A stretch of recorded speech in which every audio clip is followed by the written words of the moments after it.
Се наоѓаме во населбата Аеродром во главниот град на една микролокација каде што ќе проговориме за тоа како тече работата и секојдневното собирање на отпадот во Скопје. Периодов, добро утро ќе му посакам на директорот на јавното предпријатие Комунална хигиена Драган Митковски. Како сте утрово? Добро утро и од мене, поздрав до гледачите на Македонска радио телевизија. Реков се наоѓаме на една микролокација каде што очекуваме во секој момент да пристигне и камион на јавното предпријатие Комунална хигиена и од раните утрински часови да почне да го собира сметот кој што се натрупува во текот на ноќта, иако според одредбите кои што ги имате како јавно комунално предпријатие, отпадот граѓаните смеат да го одлагаат до 22 часа наутро и да не го одлагаат се до 6 часот наутро. Дали се почитуваат овие правила и мерки? Па да, за жал не е целосно, бидејќи понатака после 22 часот неконтролирано се одлага тој вид на отпад, што нас дополнително ни прави проблеми, но ние сме тука да работиме. Така да јавното предпријатие Комунална хигиена согласно оперативниот план и програмата за јавна чистота дава услуги покрај во подигањето на комуналниот отпад, така и во одржување на јавната чистота.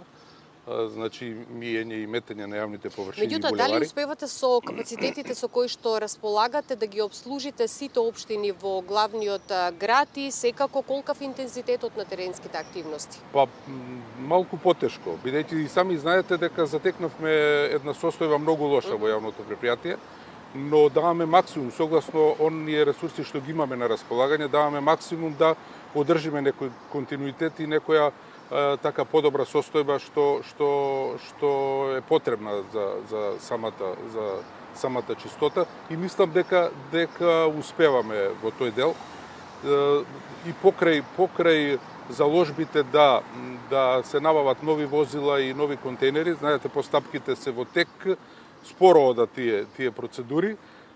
Некаде крај на август, септември месец очекуваме дополнително 40 на возила и околу 2400 нови контейнери кои и такако ќе ја подобрат состојбата на терен. Заложбите се максимални и од страна на градоначалникот и од страна на јавното предпријатие Комунална хигиена, но тоа е тоа што можеме во моментов да го даваме и мислам дека сме на добар пат во споредба со она што го имавме пред отприлика година дена. И кога веќе работите со засилен интензитет, можеме ли да зборуваме за одредени критични точки во градот каде што проблемот со отпадот постојано се повторува или тоа е насекаде? Може камерата да ја фати микролокацијата каде што очекуваме нели да стигне камион? Видете, за жал да.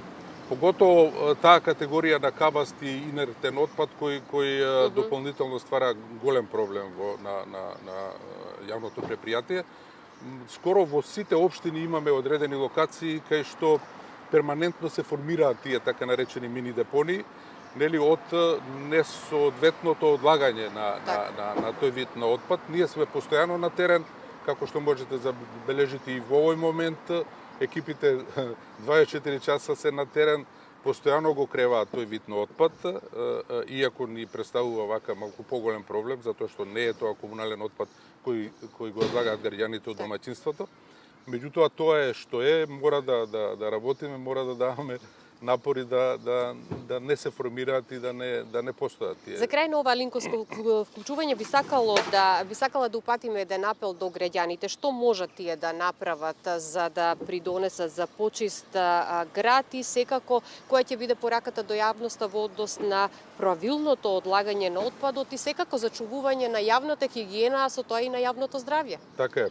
Па видете, апел е воедно и за молница, значи да бидеме малку повеќе колективно одговорни, да го одлагаме отпадот прописно онака како што треба да се одлага, затоа што, знаете, градот Скопје е град веќе со 700.000 жители.